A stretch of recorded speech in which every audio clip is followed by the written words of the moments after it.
Hey YouTube, Mark Kaufman here, and today I am doing another sharpening video, and this is not an instructional. This is just me, and I'm just going to sharpen a knife. I have a few updates. So first off, I am almost ready to do my review of the Tinker. I am just debating if I want to add additional footage into my video or not. In the moment of using the knife, I'm not going to whip out my phone and shoot some additional footage of me using the knife. It's just, I haven't thought about it. So I'm thinking about maybe finding some kind of job around the house or even at work where I could possibly show what this has been going through. If I don't find the time to do that, I hope you all understand, but I have been really using this thing hard, and it's not had an easy life. So that review is coming up. Two new knives that I'm going to be doing a video on, and maybe a few others, but I'm going to be doing a video on single blade knives, or basically a jackknife, and just a knife with one blade. And that video will probably be coming out next week. I'm just trying to think about how I want to go about it. I know it's a very simple topic, okay, a single bladed knife, but I want to discuss the importance of these single bladed knives. So, and I mean, granted, yeah, we've got these knives that are single bladed, but this is a locking knife. It would be strictly a slip joint, and it would be a very compact knife. The importance of these. So there are those two updates. Then again, these here are all still for sale if anybody wants them. I actually had to pull a few back because I need them for comparative videos. So I actually scored a few eBay auctions, and I need to be able to compare those, contrast on what's the difference, and be able to have a subject where I can compare and contrast what's different, what's new, etc., etc. So I had to pull back a few that I thought I was going to get rid of strictly for video purposes. So these are still available, and if anybody wants to pick these up, there's 3 Vangers, and then there's 3 Victorinox knives. So if anybody wants to pick these up, you're more than welcome to. Just shoot me an email. If you want to buy all of them, let me know. Or if you want to buy singles, let me know. But those are all still available. So I am still trying to get over this cold. I'm still kind of under the weather. Excuse me. It's just, this has been a really tough cold. And in Texas, we are now dropping down to like 45 degrees. And then the next week, it's going to be back up to 85. So yeah, that's the weather we get over here. It's just goes down, goes up. And because of that, we get really sick. So I'm trying to shake it off. And because of that, I'm not really doing all my intensive reviews. They're not that intense, but I'm just trying to recoup. And right now, this is what I want to do. So this is a soft Arkansas stone that I picked up off of eBay. It was a set of 2. And this, I believe, is a 6-inch. Let me keep myself honest here. It's a 6-inch by, I want to say, 1.5. And this stone, I picked up 2 for, I think it was 15 bucks. And it is a soft arc. I have lapped it, and I have conditioned it.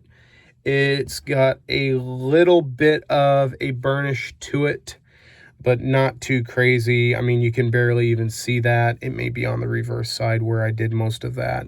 Yeah, there's a little more reflectivity on the back. But this is soft arc. I have still the Washita here, and then I still have my hard arc, and I still use these. It's just the soft Arkansas stone you can do a lot with. And I also have this soft arc. So this one here, I actually did do some burnishing on it. You can see all that. And it is perfectly flat. Well, it's perfectly flat. But this here is also a soft arc that I have, and this I consider a pocket stone. I will be doing a video on pocket stones and why they're important and what you can actually get done with them. So that will be coming, but this is another soft arc. Personally, what I'm going to be doing is I'm going to be using this one here, but I could honestly do the same process with this soft arc, but this one just has a little more room. But I actually prefer the smaller stones because you really do have to concentrate on your technique and to keep yourself on the stone. So there is that. So what I'm going to do is, do I want to sharpen this? No. What do I want to sharpen? Do I want to sharpen this? Do I want to sharpen this? Yeah, I do. So this one here is a Spyderco. As I wipe the sweat off my forehead, I'm sorry you saw that. This is Spyderco Tenacious. I believe it is still hair shaving sharp out of the box. I really haven't used it all that much, but you know, I want to use it, but I also want to sharpen it and just kind of have fun with it. So we're going to distress the edge as if I need to really do that for this knife, because personally this knife has not been used. I haven't really done anything with it, but we now have a flat edge. You can see that light running off of that. This isn't going to cut at all. So let's get started. So this might end up being an instructional, but I will be doing an instructional video, and it will have different angles. It will be a little more detailed, but this is just some honing oil that I got with the 2 buckstones. It's not really my choice of oil that I like to use on a stone. I actually really like mineral oil. Mineral oil is just food safe. It's easy to get, and you don't really have to worry that. So for me, I guess sharpening started when I was younger. I actually never really sharpened my knives. I never really had an expensive knife that I would actually have to sharpen it. Whenever I did have a knife go dull, it was usually a cheap enough knife that I actually threw it away. Yes, I know that's blasphemy, but they were usually like frost knives or something like that. And for me personally, I never really learned how to sharpen my knives. It wasn't until probably high school that I actually had my Wenger, which is actually very similar to this one, on my keys, but I used like edges of coffee cups. I really didn't even use proper stones or anything to sharpen it. I just wanted to keep it going, and I would use my mom's steel, kitchen steel, and try and get the edge straightened out. I used pull-through sharpeners. I used everything, and then I ended up getting a Ken Onion Work Sharp, and that I used a lot. But the thing is that thing really removes a lot of material very quickly, and it's just not really ideal for sharpening. I mean, it's great for sharpening stuff that you don't really care about the tip on. You don't care if you eat up a lot of material, but when it comes to like edge angles and being able to keep the tip of your knife from being rounded off, it's not very good. It's very good if you need to sharpen something heavy duty or a harder steel. So for me personally, I finally actually got a proper sharpening kit. It was a Lansky, and that was probably 2 years ago. Lansky's great, but if you have a flat edge, a flat grinded knife like this, you will rock back and forth like this, unless you have rubber inserts to clamp down on it, keep it straight, or etc., etc. It really is a system that's great but bad, because you can have deviations in the edge angle. When it comes to sharpening by hand, however, your body, of course, with practice, will remember the angle that you want to sharpen at. And after some time, your body will naturally find the edge that you want. Not the edge, but the angle. And I don't think edge angles or even like degrees are important. Yeah, it's fun to get those mirror edges, and it's fun to get those toothy edges. For me, I just want a knife that's going to cut. I've tried those mirror edges. I've tried those multi combination edges. I've even tried those edges that have a micro bevel on them. And, you know, for me, I just, at this time in my life, I just want a knife that cuts and it's going to do its job. Now, there is a few techniques, and this isn't going to be an instructional, it's just going to be a discussion as I overload this with oil. It's going to be a discussion on a few techniques that I don't and do like, okay? Now, there is a technique that you see a lot with Japanese war stones and chef knives, and that is where they take like their middle fingers or these two fingers, and they gradually do this, and then their fingers do this. Personally, it's a technique that I don't have the dexterity for that or the patience, and I don't think the edge at the end of the day is going to matter all that much. Now, don't think that I don't understand there are other knives in the kitchen. If you're like a sushi chef, the technique that you have and the stones that you use are so, as I grab this rag over here, are so important. Those knives have to be sharpened very, very specifically. And yeah, I get that. I get those techniques and stuff like that. But when it comes to just a Wusthof chef's knife, French chef's knife, or a European style, this really just works. This pulling towards and then throwing away from you, I have found is one of the best techniques. And this is a technique that I have not mastered yet. But if you want to see this technique done very well, just go and look at Stephen Wolf's YouTube channel. He has his motion down so well that his edge bevels are damn near perfect. But this is one of the techniques that I like, is this. Now, another technique that you can do is you can just hold your edge here and then just pull it down. And then you can do this, and you can do it with one hand. It's kind of an old school technique. It's just kind of a non-caring. You just do it. It will work. You will remove material, and we have a very good edge here. So there we go. So now we've got our edge back. And this is a soft arc. This soft arc is probably around, I would probably say, as you see all my arm hair on this white sheet here, I would say this soft arc is about maybe a 5, maybe a 600 grit. And then this one is probably, I've got it down to about an 8 or a 700.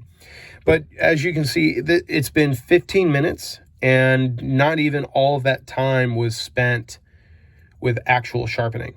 And I have a hair shaving edge without even stropping. So keep that in mind. I have a hair shaving edge, just a few passes, and I have a hair shaving edge. Is it perfect? I mean, like, this edge is not going to be absolute perfection. I mean, you can see that, I mean, I still have a lot of the old edge there, but to be honest, I'm not even worried about that. You can see that just all I did is tidied up the edge. And most of all of what I did is actually a very small micro bevel, as you can see there. That highlighted end there on the edge is what I did. That is a micro bevel.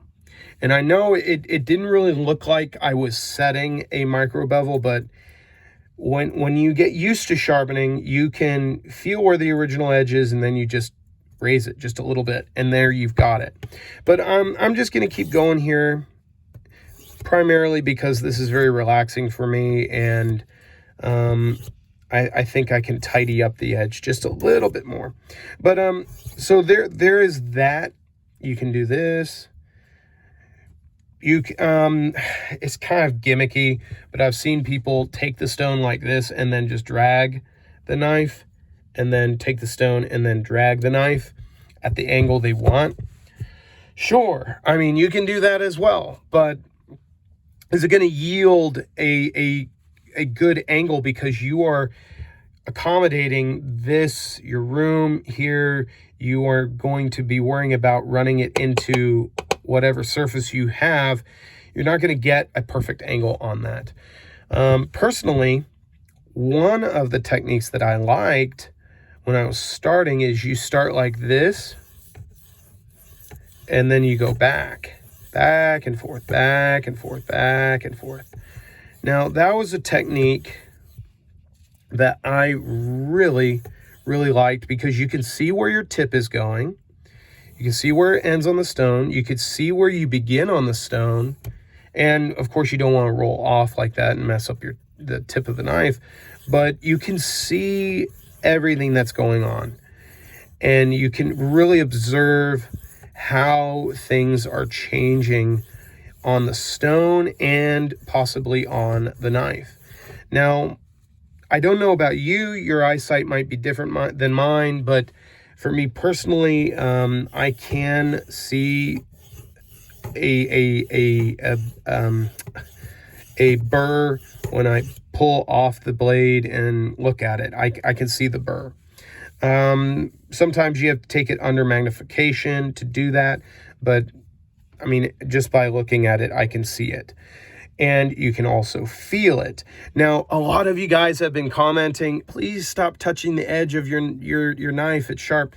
I am like lightly touching this with the utmost care. I know it makes some of you guys cringe, but I am being very, very careful when I do that. But this has been my preferred technique, and Steppenwolf usually puts his stone at an angle kind of like this. He has it a little more raised up, which I probably should have mine a little more raised up than this, but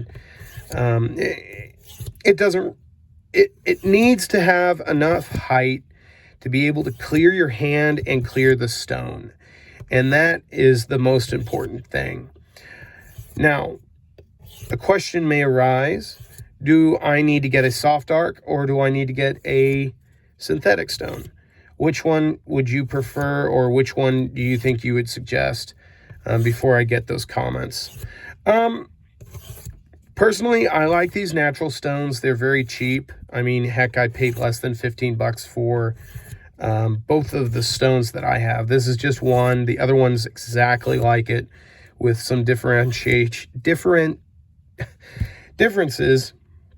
with the stone makeup. I mean, it may look like this, may not. But I prefer a soft arc. Really, with the steels that I like to use, other than like M390 and S45VN and S30V, these stones really are all you need, unless you're aiming for that absolute perfect edge. Then you have to get like a Arkansas black, and then I believe it's called like a blue black. And those stones will take your blade to exceedingly sharp, like surgical. So what do we have still after all this? As I cut the remainder of my arm hair off.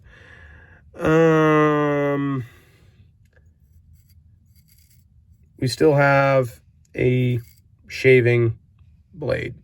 So we've got a blade here that is sharp. It is it's going to do the work you want it to do. And it didn't take any time. I mean, probably in the maximum amount of time that I took, it was probably less than 10 minutes of sharpening, and I'm ready to go. Now, of course, you could take this a little further and do a few different things to it, but this is a worker. This is a knife that I am not really caring for. I am not really going to be doing anything special to, and it's really made to do the work. So for me, this edge is fine. You can, if you don't want to get Arkansas stones, you can get the combination bench stone from Norton, and these are amazing. I used this in one of my other videos, and it's fantastic. It's absolutely fantastic, and it's very inexpensive. I actually bought a 4-inch stone that is really, really good. It's the same stone, but I will say the synthetic stones are harder to flatten. Oh, God, are you kidding? There we go. Just wanting to get the rest of what metal is in this stone out. As you can see the slurry there. But yeah, I have been wanting to just make a sharpening video on a how-to, what you can do. This is strictly a beginner video. I am not a professional. If you're looking for professional help, ask Stephen Wolf. I think it's Rough Rooster Knife Sharpening, I think it is. You can even ask like Neves Knives. He's a good person to ask for stones and maybe technique. But for me, I just do what I can with what I can afford. And this is what I really can afford. I have Spyderco bench stones, but man, I just don't use those all that much. They don't cut fast enough. And if I really want that polished edge, yeah, I will use those. Now, when it comes to a comical video, I have been thinking about making a comical video about knife sharpening. I have not figured out how I'm going to do it, but it's going to be running along the lines of some of the gimmicks that you see in sharpening videos that these people obviously have really no technique. And it will also include instances that you see knife sharpening in movies. So that's a video I'm thinking about doing, but this is a video I want to do where I just sit here, talk about my preferences, how fast you can get a hair shaving edge on a soft arc, and what you can do to start sharpening by hand, because I actually believe that sharpening by hand is better than all these guided systems, because these are always with you and you can always carry this in a bag. Those guided systems are great, and I do like them when I can use them, but trust me, when you can do this level of sharpening and you just need to throw this on a table and you're ready to go, that is a valuable skill. I know that this may not be considered a skill in some places, but trust me, when you're out in the wilderness or you're outside and you're out and about and you need to sharpen a blade, either for survival or being able to just use it to help somebody in the future or in a current situation, this is vital. So I'm going to end this video here. I've got a few things I'm going to be having coming up after this video, and then I will probably be having the Tinker review and follow up. So till the next video, I will talk to you guys later. Bye-bye.